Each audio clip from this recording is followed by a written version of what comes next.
Welcome back to the Once You Know podcast. I'm your host, Amy Shaw.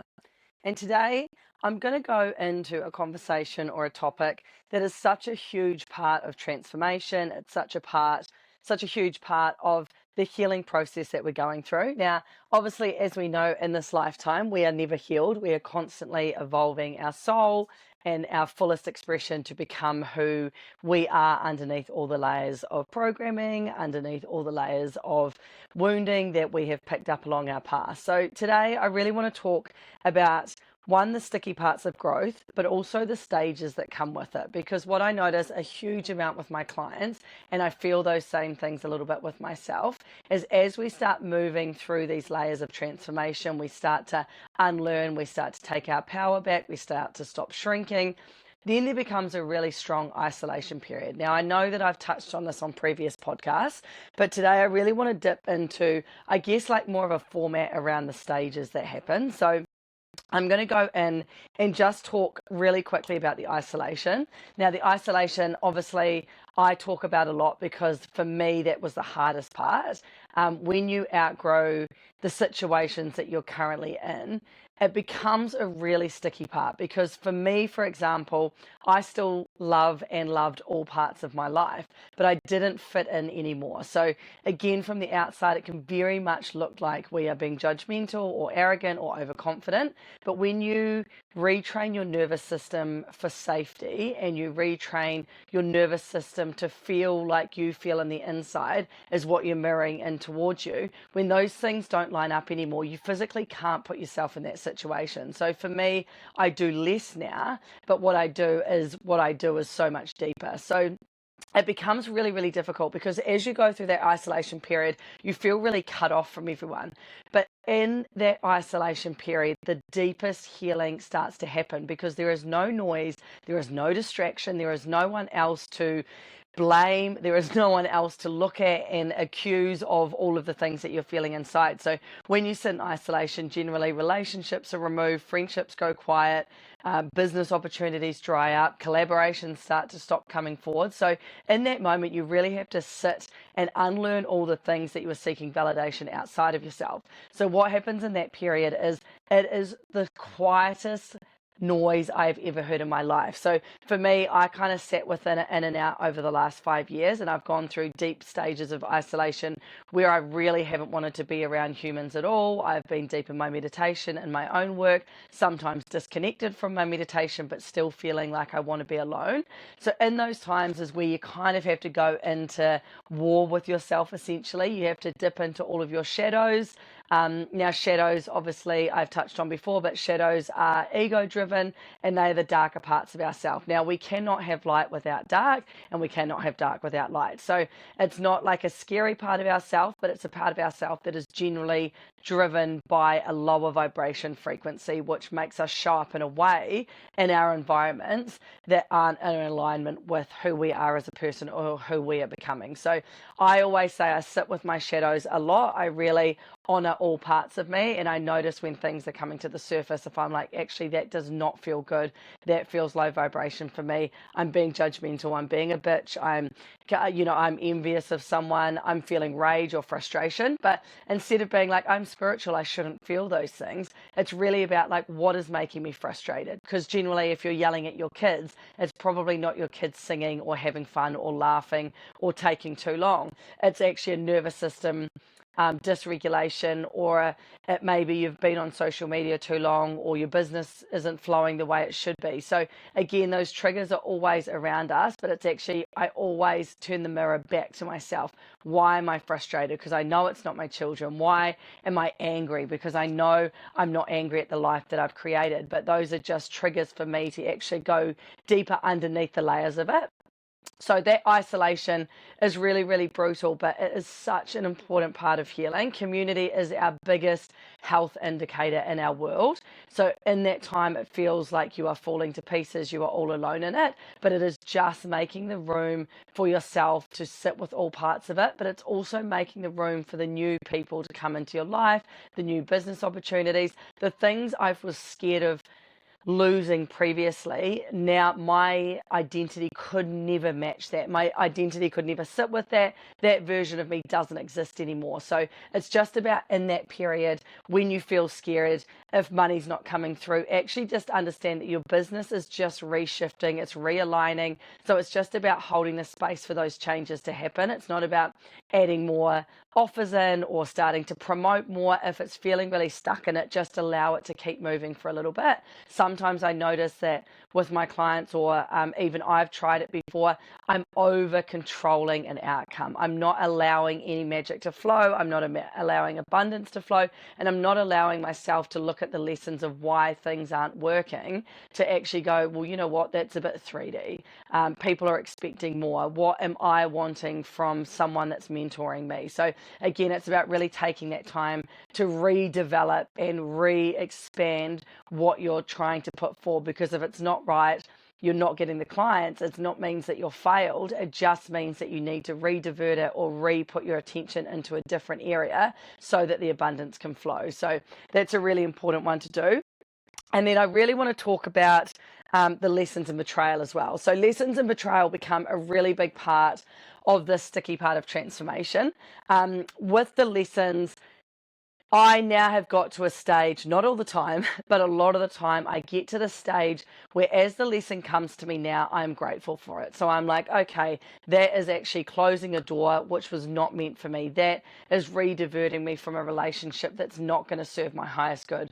That is stopping me from a mistake that I'm going to make. So as I learn through these lessons, instead of holding on too tightly, I really allow myself to feel what part of me was showing up in the wrong way, or which part of me was playing small, or which part of me was wanting it for the wrong reason. So I always think now it's a really important one with the lessons that come forward.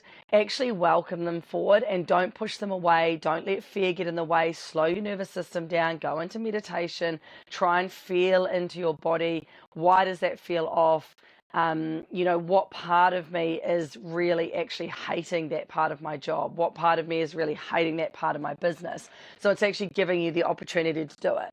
Now, it's a little bit harder sometimes when it's friendships and, there's things like betrayal can come on board. But again, it's actually just pushing you to love yourself more. It's just pushing you to honor your truth more and stay in the version that you want to be. So instead of fighting, you might go, okay, well, this situation happened to me and I want to prove my innocence and I want to tell people that this is what really happened. But again, it's actually about going, it's not about me. Anyone that is projecting onto you, it is their own internal wound. So now everything that happens to me in my life, I'm like, oh my God, I deeply honor that that's your journey.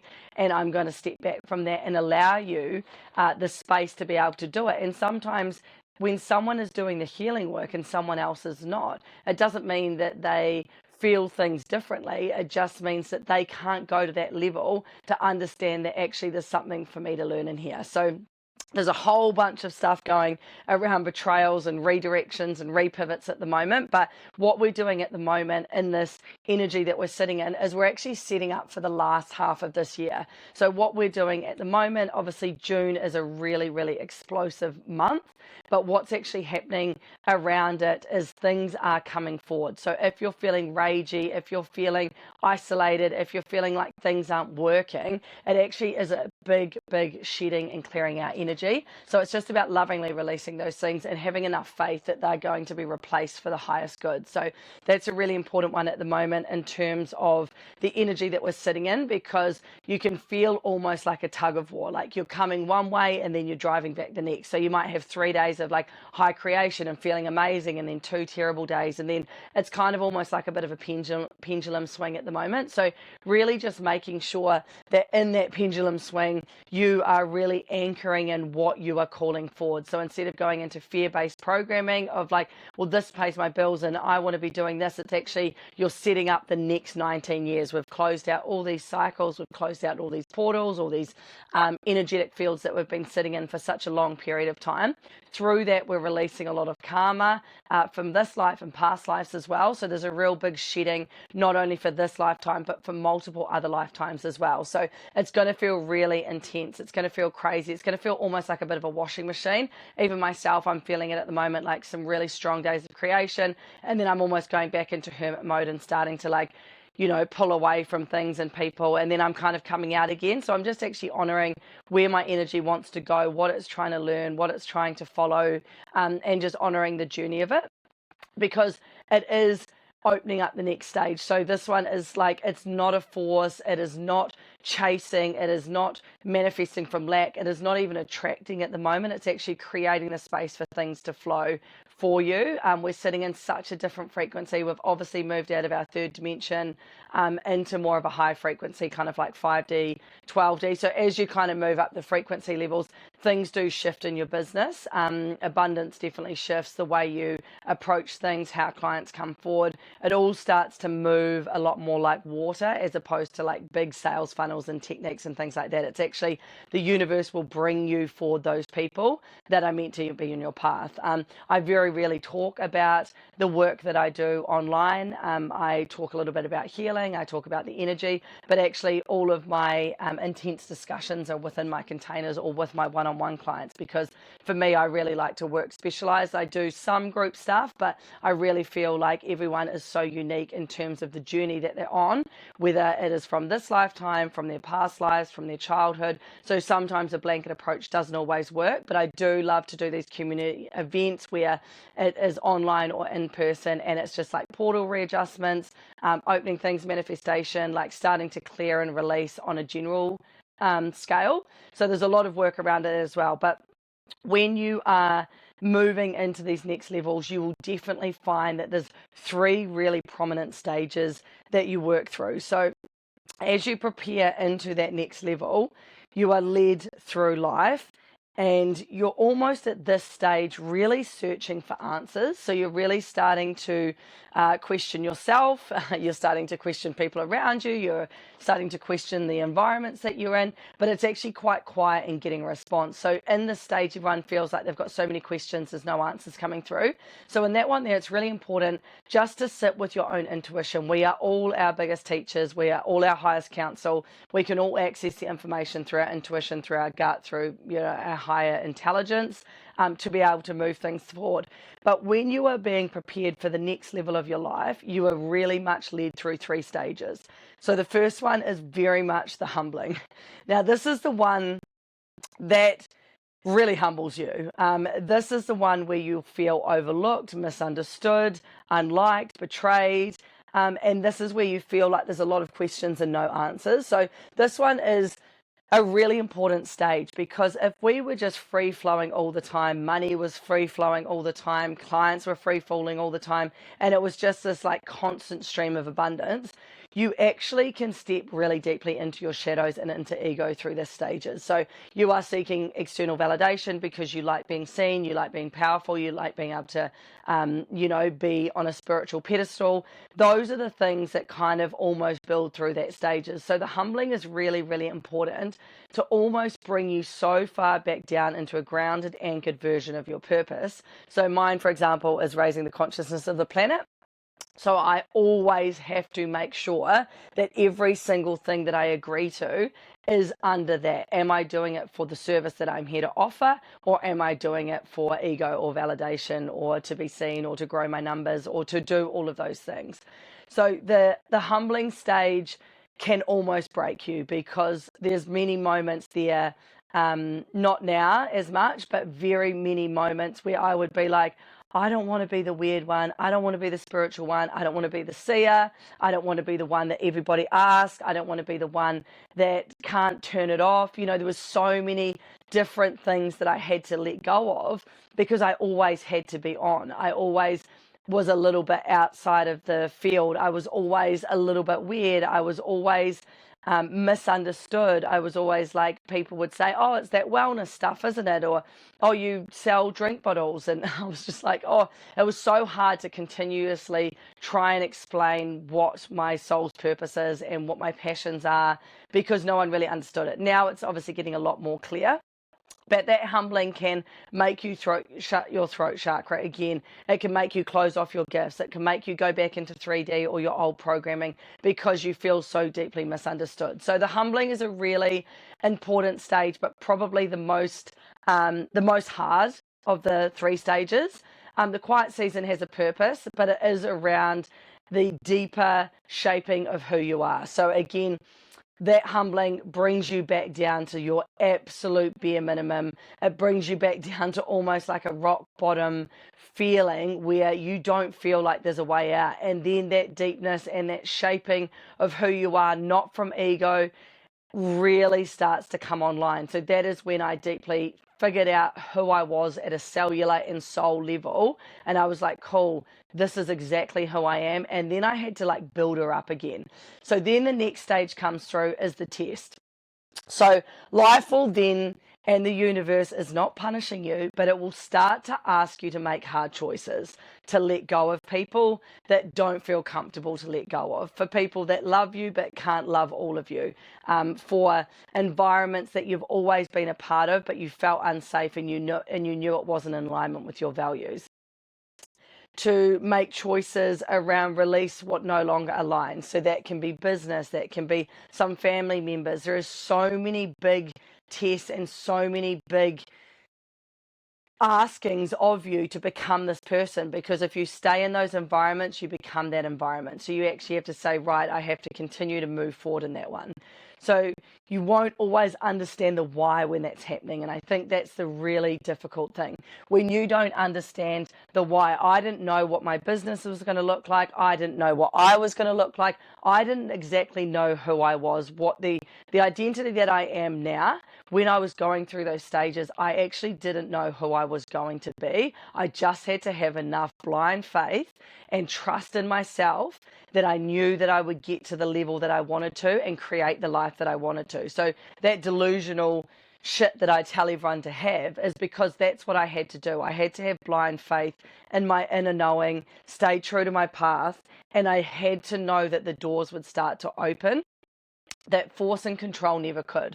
So I knew that force and control was not going to create the life that I wanted, because I had used that. I'd used the hustle culture and all of those things and all of my other businesses, and it made me success, but I was so deeply disconnected at those moments. So that stage, the test is quite painful, but it comes down to you, and that is where you will make the decisions in your life to keep yourself safe and keep yourself on your path. And that one's brutal, because often it's letting go of everything that you knew, and it's about releasing the mask and the people pleasing and all the elements that is societal norms, all of the parts where people like that version of you because you're not combative, or you stay in an environment, or you're a part of a conversation. So it's a really, really important one, the test, because then after the test situation comes the elevation. So with that one there, it shifts one day and then it starts to build again. So then all of a sudden doors start to open, opportunities start to flow, you start to feel really in your own power, everything starts to sync. This is where alignment comes in, and that's why everyone's like, you just flow through life. And I physically just flow through life now. Like, I physically allow everything just to happen. I still work hard. I still am so dedicated to my craft, to my clients, to my family, to my friends, to myself, to my children. But what it does now is it just flows. Like, I just allow enough room for the magic, but I also work in my own purpose to be able to create it. So then one day it just starts to shift. It all starts to click. It starts to come a lot easier through this version of your identity. So remember, these 3 stages happen through pretty much all of your identity upgrades. But the people who saw your struggle and witness you rise, they will start to come forward. Again, the people that are meant to be at this chapter of your life, at the frequency that you are, will start to come forward. So this is where it becomes the becoming of who you are always meant to be.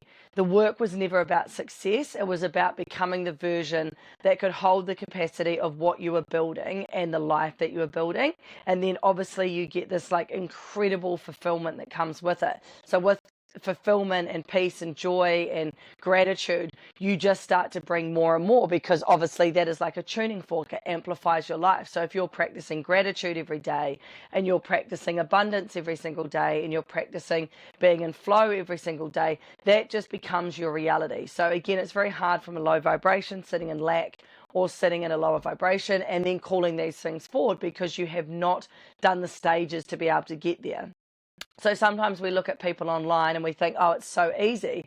But the people that are actually at the level where they have done the work, they have done years and years and years of all three of these stages multiple times. So every time I go through all three stages of, obviously my first one, the humbling, and I constantly am humbled, mostly by my children, but also by all parts of my life. And I have big teachers around me that are constantly humbling me and questioning my worth, which then makes me reflect on myself and question my own worth.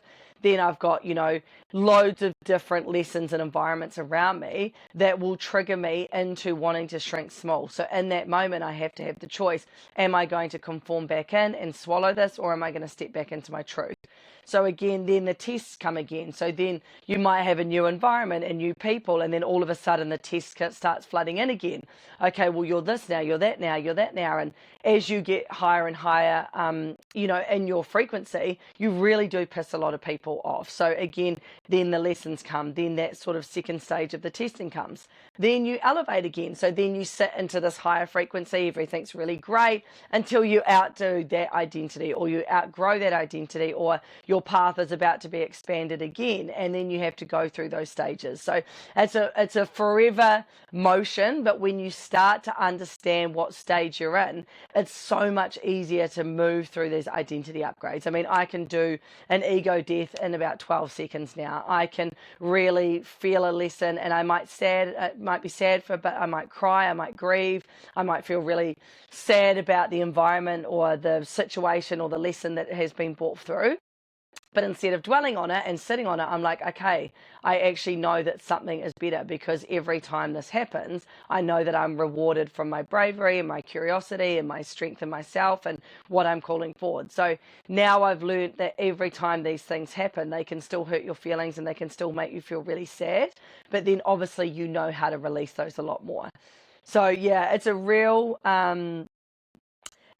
catch-22, because the universe is never punishing you. What it is doing is it is trying to evolve you, but it has to test you before impact. So you can't lead women or men or teams or all of these sorts of things if you can't go through those things yourself, because those are the lessons that we move through, those are the densities that we move through, those are the conditionings that we move through before we can be given more impact, or we can be given more light, or we can be given, we all have a lot of light, but as we start to ascend through those levels, that is kind of almost like a 3-tier system that happens.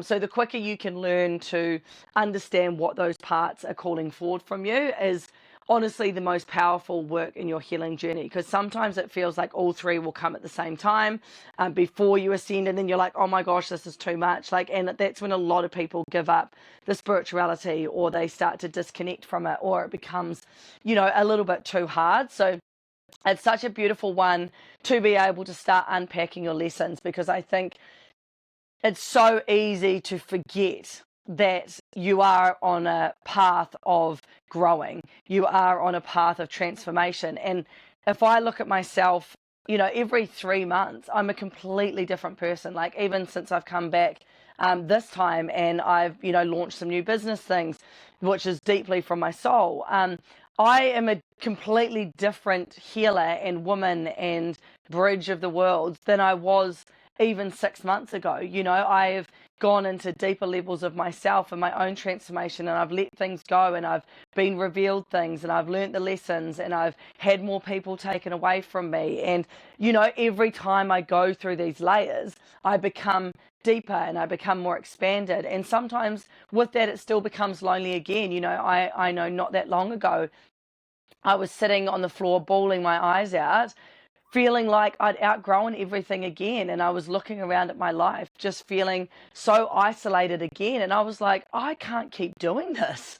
And I was like, I can't shed anymore. But then you move through those things, and I'm like, oh, okay, then I check myself, and I'm like, oh, it's another identity upgrade, and it's another evolution of my soul and my full expression. And if I look back, then I was actually suppressing parts of myself in whatever situations I was in. So then I was like, oh, okay, so then I moved through it, but it still is really, really painful. And loneliness is a really difficult emotion because we are wired for human connection, and we are wired for community, and we are wired to be loved and give love and all of those sorts of things. I mean, the highest level that we can be in life is unconditional self-love. And so when we don't have that around us, we used to be like, how can you keep doing this to me? But then each time my unconditional love for myself gets stronger, my boundaries get stronger, my self-worth gets stronger, my purpose in life gets stronger. And then all of a sudden, I get met with the same depth and the same intensity from the people that are mirrored in. So each time I go through these sort of stages, then these new depths in me, and I think, oh my gosh, I'm even deeper now, or I feel more, I've expanded more, and my wants are more, all of these sorts of things. But then the universe always rewards afterwards with these friendships and relationships and business things that are at the depth of where I'm at. So yeah, I just really wanted to touch on that because I know we're in such a crazy energy. I'm just going to keep this one really short and fast. As fast as I can for someone with ADHD that goes on a 400,000 tangents, but I'm going to keep it as short and impactful as I can, because I feel like if through this energy we can keep going back to those 3 stages, go back to the isolation, then when the world strips everything away or the universe realigns everything again and you feel isolated, know that the longer you kind of sit in a lower frequency, the longer you'll stay in it. So now it's about really sitting through it and understanding it, journaling, what are my shadows, where am I playing small again, like really almost like pulling apart yourself and being like, what part of me is shrinking, what part of me wants more, what part of me wants a deeper work relationship, what part of me wants a deeper girlfriend, what part of me wants a deeper soulmate, and even for me, it's almost like a running joke with my team upstairs about this person that's on my path wherever he is. Every time I think that I am ready, some of my old programming comes up, and where I'm at the moment is that I can't expect the version that I'm calling forward to come forward and me still be lukewarm, or me still bringing in some of my old shit. So now every time that there is a delay or every time something happens, I actually have to go back within, and I'm like, well, obviously I am the problem, because we are all the problems in our own life, because we are our own soul. It is our experience and it's our life. So for me, then I have to turn the lens back in again and go, well, actually I was still kind of playing games, or I was still really defensive, or I still couldn't be vulnerable and share my heart the same way that I'm expecting this person to. So instead of being frustrated at the situation, which sometimes I am, I definitely feel it sometimes, but it's about actually going, okay, I actually trust the path that's on, and how can I call someone forward when I am not the version that they deserve? So it's about me just continuously building myself up. So that can work through your friendships,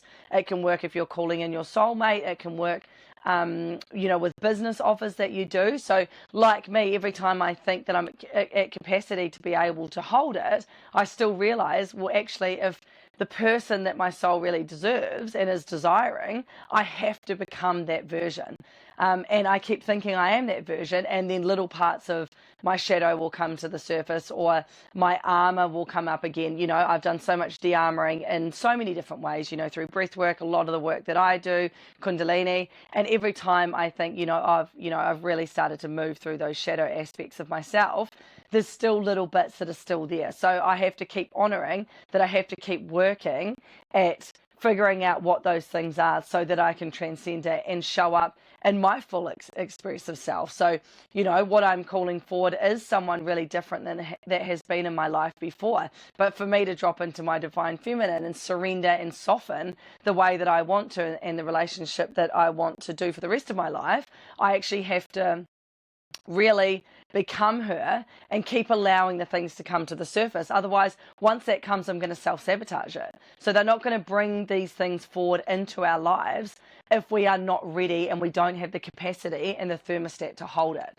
So if you're feeling like something is just there and the carrot just keeps moving back, it is just a sign that there's a little bit more work to do for you. So again, if you've got this business and you're like, I know in my soul that this is exactly what it is and it's going to be amazing and it's all these things, then you need to go, okay, well, obviously I don't have the capacity to hold it to the level that it wants to, because if you call it in too early and you're not ready for it, you will self-sabotage it or something will go wrong with it. So yeah, those delays are never delays. They are just a little bit more space to become fully authentically the version.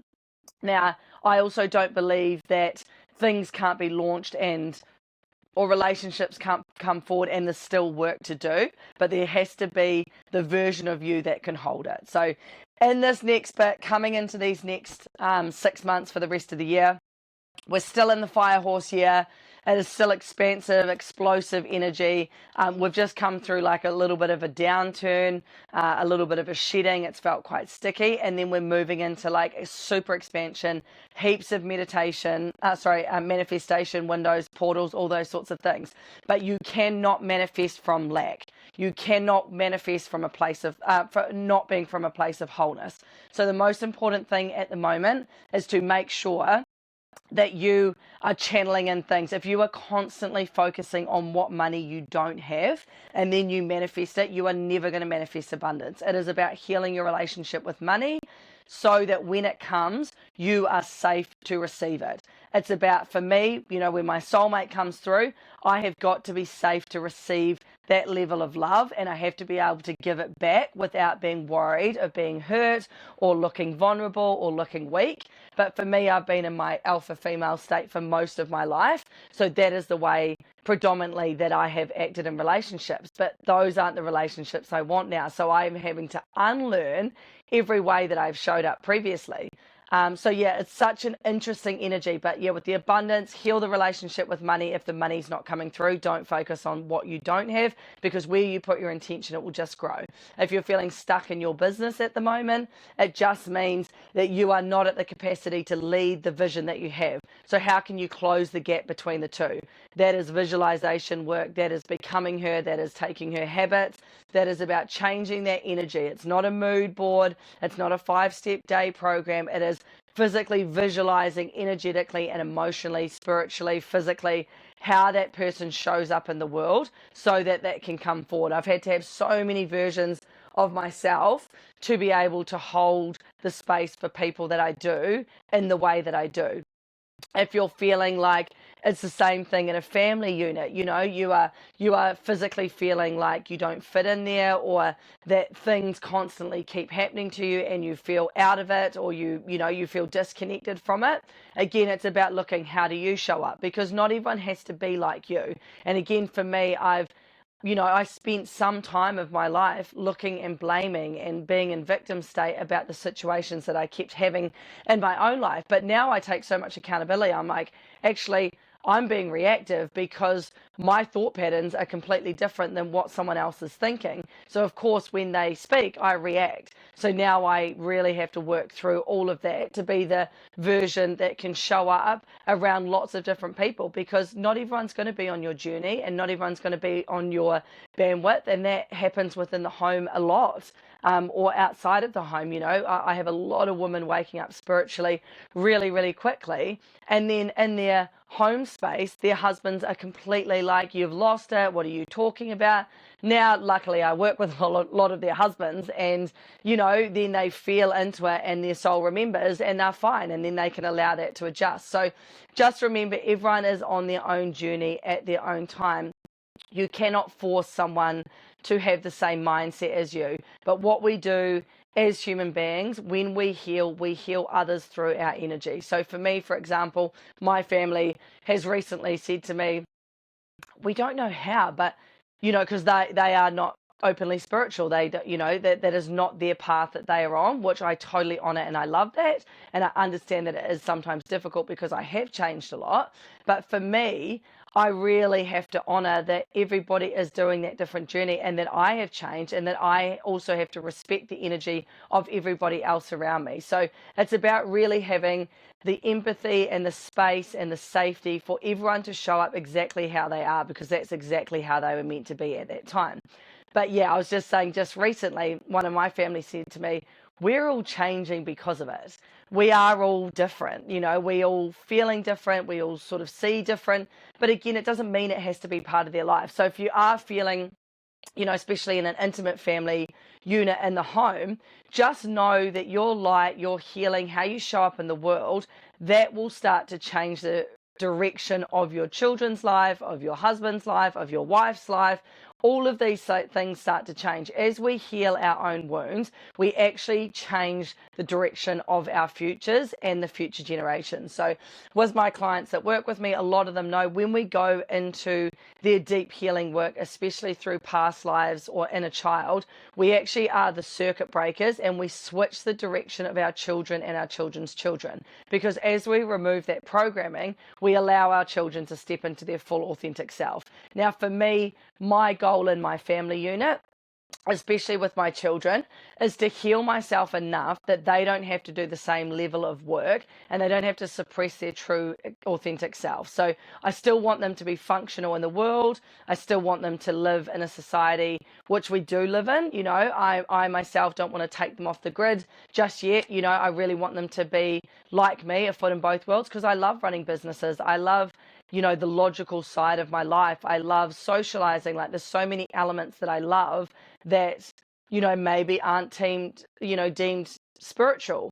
But why can't we have it all? I deeply honor all parts of myself, and I always want my children to not have to suppress themselves, but then still, because we are mirror soul contracts, and we all trigger each other, and our children are generally brought here to awaken our wounds so that we can heal for their futures. It is just a flicking the switch light. So the healing work that we do allows us to change how they show up, how they parent, and then they pass that down to their children. Essentially, it's like a bucket of water, right? Every time we do it and we take some of it out, essentially at the end, these end children get to live more of a full expression life. Now, we're still going to probably stuff them up in other ways because we're human, and that's just who we are. But the more work that we do, the greater the lives of our children, the greater life of our grandchildren. If we look at the distance and the difference now between our great-grandparents to our grandparents, to our fathers, to our mothers, then down to us, as it goes down, we are becoming that filter. We're becoming that, that hourglass, or that, tipping the water between the cups. It gets less and less every single time, so that we can create just such a different generation for our children, where we can be seen. We're not working all the time. We're present. We're showing up. We're connected. We're really healing all parts of it. And I never judge the baby boomers or my great-great-grandfather. They didn't have the tools that we have now to undo some of the work that we're doing. But I know that when I work in spirit with the ancestors, they are so ready for this change. Generally your great-grandparents, your grandparents, the woman in your line, they are all standing there waiting, wanting that change, because there's regret from them when they cross over and they go, oh my gosh, like, I suppressed every part of myself. I was just a wife and a mother. I didn't do my full soul's expression. So now I always say to my boys, I never want you to think that work is more important than you, because it never is. But I am building a life of freedom so that we can connect and explore, and every time we're getting closer and closer to it, and we have more and more time together, and now they really understand it. And when they go to bed, like now, it's really late at night, and I'm up here doing podcasts because I've just spent the whole Sunday with them, making memories and playing and connecting and doing all these sorts of things. So we are completely different in how we show up, but the generations before us, they they didn't know any different. So there's no point holding resentment. So a lot of that release work, that forgiveness, that releasing of those denser energies are so deeply important as we start to go through our healing process. It is about healing our grandparents. It's about healing our parents. It's about our parents showing up the best way that they could with the education and the the knowing that they did at the time. Now, when, their grandparents or their great grandparents channel through, there's such a strong line of change wanting to happen, because our children get to actually express and be and not have to work so hard to become who they are. Most of my clients, and myself included, I've spent the last 10 years unlearning everything that everyone told me that I should be. School wasn't great for me. I thrived as soon as I left school, but through school was really, really difficult. And I know it's got better, but it's still such a conformative process, and it is only targeted to certain types of children. So I always say to my children, follow what you love, because what you love can make you income. It doesn't matter if it doesn't look right. If someone had said, someone did say to me, how are you going to make a business out of that? It is, you can't. But actually, of course you can, because there's so many beautiful ways to be able to add value into the world, and no matter what category that you work in. So, some of the most healing people on the planet are artists and songwriters and singers. And, there's so many beautiful ways that we can offer higher consciousness to the world, or light to the world, or lightness or change. So allowing ourselves and, allowing our children to show up how they want to and still have values and respect and all of the things that we were taught. But actually, I just get so excited for that generation not to have to unlearn everything that was put on them as children, that they had to become, and that was normal, and that they couldn't express this, and don't cry, and don't do all these things. And, I think the older generation are looking at us thinking, oh my God, this gentle parenting is going to bite us all in the ass. But actually, the wounding that I work with for males and females, I'm like, there is no benefit in us not feeling loved or seen or connected with. Those are such primal, important parts of who we are, how we show up in the world, how we show up in relationships. Those things are such big drivers in the life that we have. And now we look at high suicide rates and the highest mental health rates and the highest, pharmaceutical prescriptions that have ever been on record. Like, people are so deeply unhappy in themselves because they're not allowed to be themselves. So I always say to my children, and again, I'm not always perfect, but I always say to my children, you have to be exactly who you want to be, and get your love out and get your anger out, and don't suppress things, and feel all of the feelings, because one day I don't want them to have that thought pattern of, I can't be me, I can't do this anymore, I don't have anyone to talk to, how can I release that? Because all of these, things that are mental health, and I see them in clients from an energetic point of view, all around their head, around their heart. It feels so heavy because it's all the suppressed stuff. Everything is closed off. It's all tight around them. You can so easily release it through breath, through screaming. We've got, I'm going on a bit of a tangent now, but in our house, we've got like these rage areas where, we're all neurodiverse, so we can get dysregulated and hormonally, crazy, and all of these things so much quicker. But now we have these tools of like, hey, go get it out before it gets worse. So all of a sudden afterwards, you're so much lighter. I can feel all through the boys' throat chakras, around their head, it's all starts to dissolve. So then the energy can start to, almost start to rise again and starts to move around. But when I'm looking at some of these children, that are deeply connected to their device, not connected to their parents, suppressed in lots of different ways, it's all just sitting around them. So again, that's why they're having all of these skin issues and health issues and coughing, and so it's just about like really allowing your children, yourself, to just release. We've got the craziest wild routines in the morning where we go from like dance parties to like, releasing things. I always meditate. I activate my energy fields in the morning, and the boys are just walking around, and then Reiki, Freddie's like, hey, Mum, can I have Reiki? I'm feeling a bit yuck. So then I will help him move through that energy. So we are all energy. So yeah, a lot of the work that we do will be so beneficial. So when I did this, work on myself, it wasn't just to be successful or just to be this or just to be that. It was really just to allow a real switch and a real change in our generation so that we can just raise incredible men that know how to be vulnerable and show emotion and lead and and these girls that are powerful and strong and know their worth and won't settle. So we're creating this male and female dynamic for the future, which is just so incredibly important. So anyway, gone off on a tangent, but yeah, so closing out this potty, I just really wanted to tap in because I've definitely noticed some programming, some resistance, some lessons that are playing out consistently that I forget that not everyone can see. So this is a really good one to go back to because these 3 stages as we move through our identity are forever happening. So they're always cycling. Mine can be kind of like sometimes every 12 months, sometimes every 6 months. I'm constantly feeling these things, but now I know how to address them so I can move through them a lot quicker and move into that next identity. But anyway, thank you very much for joining me today. I never take this for granted. I'm deeply grateful and privileged to be able to, or for everybody to be able to listen. And I really always want to use this tool as something that everybody can access for free as they are going through these transformations. We can all do the work.